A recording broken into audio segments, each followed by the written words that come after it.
నమస్కారం, welcome to Suman TV. నేను గీతాంజలి. ప్రస్తుతం మనతో పాటు భారతీయ శంకరపీఠం వ్యవస్థాపకులు, ప్రముఖ ఆధ్యాత్మికవేత్త, బ్రహ్మశ్రీ అన్నవరపు తిరుపతి మూర్తి అవధాని గురువు గారు ఉన్నారు. వారితో మాట్లాడదాం.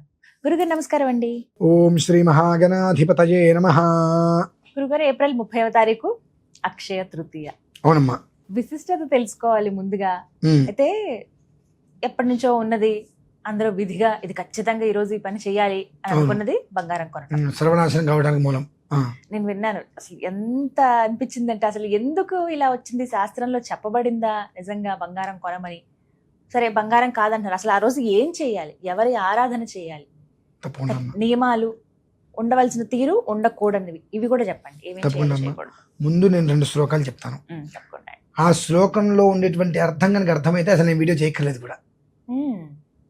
First of all. సెకండ్, మీ అందరికీ చెబుతున్నాను, వినాశకాలే విపరీత బుద్ధి అని అంటారు. అర్థం తెలుసమ్మా? చైరాని టైంలో ఏదైతే చేస్తామో అదే వినాశకాలను దాపరిస్తుంది.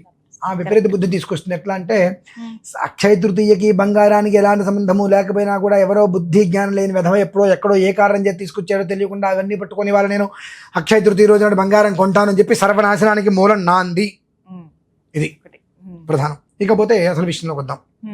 తెలుసుకోండి, అర్థం చేసుకోండి, విచక్షణతో కూడి విలువల్ని అర్థం చేసుకొని బాగుపడతారని ఒక ఆకాంక్షించి చెప్తున్నా. అక్షయంబుగ కాశి లోపల అన్నపూర్ణ భవానివై, సాక్షి గణపతి కన్న తల్లివి, సద్గుణావతి శాంభవి, మోక్షమొసగుటకు కనక దుర్గవు మూల కారణ శక్తివి, శిక్షసేతువు దుష్టజనులను శ్రీగిరి భ్రమరాంబికా. మరొక శ్లోకం అత్యంత జాగ్రత్తగా గమనిస్తే, ఏం చేస్తే అక్షయ తృతీయ రోజు నాడు అక్షయ తూని రాగాలుగా మనం నిలబడి ఉంటాము అనేటువంటి విషయం తెలిసిపోతుందమ్మా. కనీసం అర్థం చేసుకోగలగాలని మనస్ఫూర్తిగా కోరుకుంటున్నా. గజతురగ సహస్రం గోకులం భూరి దానం కనక రజిత పాత్రం మేదినీ సాగరాంతం ఉభయకుల పవిత్రం కోటి కన్యా ప్రదానం నభవతు సమతుల్యం అన్నప్రసాద సమానః. అక్షయ తృతీయ అనగానే వాళ్ళకు పుట్టి వీళ్ళకు పుట్టి అర్ధరాత్రి అందరికీ పుట్టింది అన్నట్టుగా బంగారం కొనేస్తా అంటారు. ఏ ప్రమాణము లేదమ్మా. లేదండి, అసలు ఏ ప్రమాణము ఎక్కడా లేదు.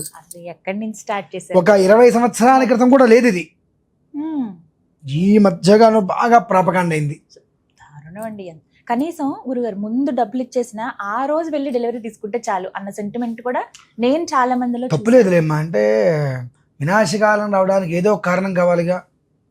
వినాశకాలం దాపరించడానికి ఒక కారణం ఒకటి కావాలి. ఆ కారణంగా అది వాళ్ళు తెచ్చుకుంటారు. ఏమీ లేకుండా పాపం దోషం రమ్మంటే ఎక్కడి వస్తుంది, పాపం రమ్మంటే ఎక్కడి వస్తుంది, పాతాళానికి వెళ్ళిపోతే వెళ్ళిపోతారు. ఇటువంటి వెధోపం చేస్తేనే కదా. ఎవ్వరూ బంగారం కొనే ప్రయత్నం చేయకండి. అక్షయ తృతీయ అంటే వృద్ధి చెందటం, అక్షయంగా వృద్ధి చెందటం. ఆ రోజు మనం ఏదైతే చేస్తామో అది వృద్ధి చెందుతుంది అక్షయంగా. ఇంత ఆడబిడ్డ పిలిచి, తమ్ముడు ఉంటాడు పిలవటం, లేదా మన ఇంటి పంతులు గారు బ్రాహ్మడు ఉంటారు వారి ఇంటికి వెళ్ళటం, చిన్న ఉగ్గు గిన్నెైనా సరే పాలు పోసి వారికి దానం ఇవ్వాలి. ఇంట్లో అక్క చెల్లెల్ని కానీ ఆడపడుచుని కానీ పిలిచి కడుపు నుండి అన్నం పెట్టి వెండి వస్తువు ఏదో ఒకటి ఇవ్వాలమ్మా. వెండి ఇవ్వాలండి. వెండి వస్తువు ఏదో ఒకటి ఇవ్వాలి. ఆ రోజు నాడు ఇందాక మనం చెప్పుకున్నాం, గజతురగ సహస్రం అని చెప్పి ఈ ఏనుగులు గుర్రాలు ఇటువంటివన్నీ కూడా కొన్ని వేలు దానం ఇస్తే ఎంత పుణ్యం వస్తుందో అంతకన్నా. గోకులం భూరిదానం, గోకులాలు భూమి మొత్తం దానం ఇచ్చేస్తే ఎంత ఫలితం వస్తుందో. కనక రజిత పాత్రం, బంగారము వెండి పాత్రలు ఈ సముద్రం అలలకి ముందుకు వెనక్కి వచ్చేటువంటి ఆ అలలు కూడా కనిపించకుండా మొత్తం సాగరాంతం కూడా పెట్టేసేసి దానం ఇచ్చేస్తే ఎంత ఫలితం వస్తుందో. 2 వంశాలని వృద్ధి చేసేటువంటి కన్యాదానం, కోటి కన్యల్ని దానం చేస్తే ఎంత ఫలితం వస్తుందో. ఒక మనిషికి మామూలు రోజుల్లోనే అన్నం పెడితే ఎంత ఫలితం వస్తుంది, ఆ రోజు నాడు ఇంటికి పిలిచి కడుపు నిండా అన్నం పెడితే అంత ఫలితం వస్తుంది. అన్నదానం చేయాలి. అదే అక్షయము అంటే, అక్షయంబుగ కాశి లోపల అన్నపూర్ణ భవానివై. దానికి సాక్షి గణపతే, సాక్షి గణపతి. దానికి ఇలా అక్షయ తృతీయ రోజు నాడు చేయవలసింది ఏమిటి అంటే కుండ అంటే చిన్న చెంబు లాంటిది ఇంతదైనా సరే బుడ్డి ఉంటాయండి. అవును. తీసుకొని అందులో పాలు పోసి మనకు తెలిసిన మన గురువు గారు ఎవరైతే ఉంటారో వారి ఇంటికి వెళ్ళి వాళ్ళకి ఇచ్చిరవ్వటం, అలాగనే స్వయం పాకానికి సంబంధించినటువంటి భోజన పాత్రలు ఇవ్వటం, మన ఇంటికి పిలుచుకొని కడుపు నిండా ఒక్క ముద్దు తిన్నా అనుకుంటూ ఏది వండి పెట్టగలమో అంటే ఏమిటంటే ఆ మనిషికి మనం 10 రకాలు వండి పెడితే ఆ 10 రకాలు కూడా 10 రెట్ల వృద్ధి, అంటే ఒక్క రోజుకి మనం 100 మందికి భోజనం పెట్టేటువంటి వృద్ధి భగవంతుడు అదే ద్రవ్యాలతో ఇస్తాడు మనకు. అదే అక్షయ తృతీయ అని అంటే నువ్వు ఏ మనిషికి భోజనం పెట్టావు, ఎంతమందికి భోజనం పెట్టావు, ఎన్ని పదార్థాలతో పెట్టావు, ఆ పదార్థం మొత్తం నీకు అక్కడ వృద్ధి చెందుతూ ఉంటుంది. అది అక్షయ తృతీయ అని అంటే. కానీ ఈ యొక్క పైశాచికం ఎక్కడి నుంచి పుట్టిందో తెలియదమ్మా. అక్షయ తృతీయ బంగారపు షాప్ వాళ్ళు Akshaya Tritiya offer, bumper offer, mega offer అంటారు. ఏమీ లేదు, మొత్తం నామాలే. ఎందుకు కొంటున్నారు, ఎందుకు కొనాలో ఒక మనిషికి ఒక క్లారిటీ లేదండి. కొనుక్కునే వాళ్ళు మీరు ఎందుకు కొంటున్నారు అని అడిగితే అక్షయ తృతీయ కాబట్టి కొంటున్నారు. ఎవరు చెప్పారు కొనమని? ఏ శాస్త్ర ప్రమాణం ఉందంటే లేదు, తెలియదు. కానీ మనం 100 వీడియోస్ చేయమని దీని మీద, కానీ 101 మంది వెళ్ళి కొంటారు. అంటే వీళ్ళందరికీ కూడా దెబ్బ తినటానికి, దెబ్బ తగలటానికి, ఇబ్బందులు రావడానికి ఒక కారణం కావాలి. ఆ కారణం అదేంటండి మీరు వాళ్ళు ఇట్లా చెప్తున్నారు, 25 ఏళ్ల క్రితం ఉందా? లేదు. ఏ విధవ తీసుకొచ్చాడు ఆలోచించావా? లేదు. అక్షయ తృతీయ రోజు నాడు అక్షయంగా బంగారం కొంటే బాగుంటుంది కదండి. బంగారం నువ్వు కొంటున్నావు, డబ్బులు వెచ్చిస్తున్నావు అంటే నీకు డబ్బులు వెచ్చించడం కూడా అక్షయం అయిపోతుందిగా. అంటే నువ్వు అప్పులు పాలవుతావు తర్వాత. అసలు తలుచుకుంటేనే అంటే బంగారం నువ్వు కొంటున్నావు అంటే డబ్బులు ఇస్తున్నావు, ఊరికేమట్లా నీకు డబ్బులు ఇచ్చి బంగారం కొంటున్నావు. అంటే ఆ డబ్బులు ఇచ్చి బంగారం కొనటంలోనే ఆ గ్రామకు బంగారంలో వాడుకో చిన్నోనో ఎంతోనో తరుగునో గిరుగునో అదో ఏదో తీసేశాడుగా, నష్టపోయావుగా.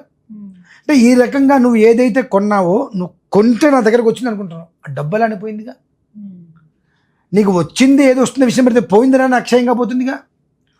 10 గ్రాములు బంగారం కొన్నావు, రేపొద్దు నీకు ప్రాణం మీదకి వచ్చింది, తాకట్టు పెట్టావు, అమ్మేశావు, నువ్వు కొన్న రేట్లు నీకు రాదుగా. అక్కడ నీకు అక్షయం ఏముంది? ఇంకా అక్షయం అనే పదాలు అమ్ముకుంటున్నావు అంటేనే అక్షయం అంటానికి ఏముంది అక్కడ? క్షయం అయిపోయింది కదా. నాగార్జున గారు చెప్పారని చెప్పి ఎక్కడెక్కడో కొని, వెంకటేష్ గారు చెప్పారని చెప్పి ఇంకెక్కడో తాకట్టు పెట్టావు, అది కాదమ్మా ప్రధానం.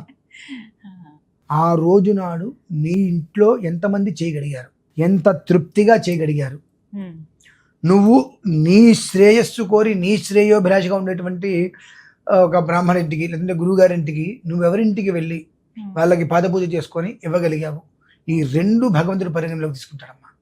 కానీ కిలో బంగారం కొన్నా మంచిది, వచ్చే సంవత్సరానికి ఆ కిలో నీ దగ్గర ఉన్నట్టు నేను చెవుకోసుకుంటానండి తప్ప. మాకు తెలియని విషయాలు మనం ఎప్పుడూ కూడా ప్రాపకాండ చేయకూడదు. కొనే వాళ్ళకి నేను ఒక్క ప్రశ్న వేస్తా. అక్షయ తృతీయ నేను బంగారం కొంటున్నా, ఏ శాస్త్ర ప్రమాణంలో చెప్పబడి ఉన్నది అక్షయ తృతీయ రోజు నాడు ఈ బంగారం కొంటే నీకు మంచిది అనేటువంటిది అష్టాదశ పురాణాల్లో ఎక్కడుంది?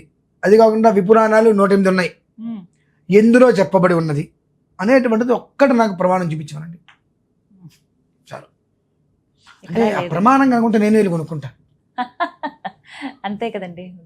108 పురాణాలు విపురాణాలు ఉన్నాయి, అష్టాదశ పురాణాలు ఉన్నాయి, ఇవే అష్టాదశ పురాణాలు విపురాణాలు ఉన్నాయి. మళ్ళీ వాటిల్లో ఎక్కడైనా ధర్మశాస్త్రము, ధర్మసింధునో, నిర్ణయ సింధునో, కాలామృతము చాలా గ్రంథాలు ఉన్నాయి. ఏదన్నా ఒక గ్రంథంలో అక్షయ తృతీయ రోజు నాడు సువర్ణం గనక ఉన్నట్లయితే వాళ్ళ జీవితం అమోఘంగా వృద్ధి చెందుతూ ఉంటుంది, అద్భుతం బ్రహ్మాండం భజగోవిందని చెప్పి ఎక్కడ ఒకటి రాసి ఉంటాయి, నేను కొనుక్కుంటా. ఎందులో నువ్వు రాసి లేనప్పుడు నువ్వు ఏ ప్రమాణరీత్యా కొంటున్నావు అనేటువంటి విషయం నీకు నువ్వు ఆలోచించుకోవాలి. ఆలోచించుకుని అడుగు ముందుకు వేస్తే వినాశకాలను దాపరించకుండా ఉంటుంది. ఆ కేవలం అక్షయంబుగా కాశీ లోపల అన్నపూర్ణ భవానివై నభవతు సమతుల్యం అన్నప్రసాద సమాన. ఈ 2 దృష్టిలో ఉంచుకొని ఆ రోజునాడు నీ ఇంట్లో ఎంతమంది చేయగలిగారు, అన్నము, పప్పు, కూర, వేపుడు, పులిహార, పరమాన్నం, స్వీటు, హాటు, షడ్రసోపేతం అంటారు చూసారండి. ఆ రకంగా భోజనం నువ్వు ఎంతమందికి నీ ఇంట్లో పెట్టగలిగావు, నీ ఇంట్లో ఎంతమందికి నువ్వు అన్నం పెట్టగలిగావు, అనే ఒక్కదాని మీద దృష్టి పెట్టు. నీ శ్రేయోభిలాషిగా నీ జీవితానికి మంచి కోరేటువంటి నీ గురువు గారింటికి వెళ్ళి నువ్వు పాదపూజ చేసి రాగలిగావా? ఈ రెండు నువ్వు దృష్టిలో పెట్టుకోగలిగితే నీ జీవితకాలం భగవంతుడు నీకు తోడుగా ఉంటాడు. అదమ్మా తెలుసుకోవాల్సింది. అయితే చాలా ముఖ్యమైన విషయం తెలుసుకున్నాను. ఆ రోజున 10 మందికి భోజనం పెడితే అంతే. అది ఇంట్లో ఏదన్నా ఒక పూజ చేసో ఇంట్లోనే పెట్టాలి, బయటికి తీసుకెళ్ళి పెట్టడం కాదు. ఇంట్లోనే. ఒకవేళ ఇంట్లో ఎవరు రాలేదు అనుకుంటే దేవాలయం దగ్గర ఉంటారు కదా, వారికి చక్కగా విస్తరి వేసి ఇంట్లో కుటుంబ సభ్యులకు ఏ రకంగా అయితే కనుక వడ్డిస్తారో ఆ రకంగా వడ్డించి పెట్టండి. కానీ అంటే ఇక్కడ విస్తరి వడ్డించేసి పెట్టేసేసి పర్లేదు అంటరాని వాళ్ళగా ముట్టుకో. భగవంతుడికి ప్రతిరూపాలమ్మ వాళ్ళు. మన పాపాలని ప్రత్యక్షంగా తీసుకునే వాళ్ళు వాళ్ళే. కాబట్టి నీకు ఇంటికి ఎవరు రాలేదు అనుకుందాం, చక్కగా అన్నీ వండుకొని ఆర్డర్ చెప్పించుకోవడం కాదు, శుభ్రంగా వండుకొని తీసుకువెళ్ళి ఆ గిన్నెలో అవి కారులో పెట్టుకొని తీసుకెళ్ళి లేదా బాక్సులో సర్దుకొని తీసుకెళ్ళి నలుగురే ఉన్నారు గుడి దగ్గర. ఓకే, ఆ నలుగురికి చక్కగా విస్తరాకి వేసి మళ్ళీ నాన్న కొంచెం తింటావా, కొంచెం అన్నం పెట్టినా, కొంచెం కూర వేయిన పప్పు అయినా నెయ్యి కూడా తీసుకెళ్ళండి. ఆ నెయ్యి తినేదేంటి అని మనం అనుకుంటాం. కాబట్టి మన ఇంట్లో మనం ఏ రకంగా అయితే ఆ రకంగానే సరే గుడి దగ్గరికైనా వెళ్ళాలి, వాళ్ళకి పెట్టి రాగలిగితే భగవంతుడు మన వెంట ఆ గుళ్ళో ఉండడం. ఇంకా ఆ గుళ్ళో ఆ దేవుడు ఉండడు. నీ మనస్సు ఎప్పుడైతే వాళ్ళు అంటరాని వాళ్ళు ముష్టి వాళ్ళు అనేటువంటిది లేకుండా, నా ఇంట్లో నా పిల్లలకి నేను ఎలా అయితే అన్నం పెడతాను ఆ రకంగా అక్కడ కూర్చొని వాళ్ళకి చక్కగా నన్ను తినమ్మా ఇంకొక ముద్దు తినమ్మని మనం బతిలాడు ఎప్పుడైతే పెట్టావో ఆ మనస్సుకి భగవంతుడు కరిగి గుళ్ళోంచి ఇంటికి వచ్చేస్తాడమ్మా. అంతకన్నా కావాల్సింది జీవితానికి అదే తెలుసుకోవాలి. నేను అంటుంటేనే చాలా సంతోషం అనిపిస్తుంది. ఆ భాగ్యం కూడా దక్కాలి. చక్కగా వివరించారండి. అక్షయ తృతీయని ఇలా జరుపుకోవాలి. నమస్కారం గురుగారు.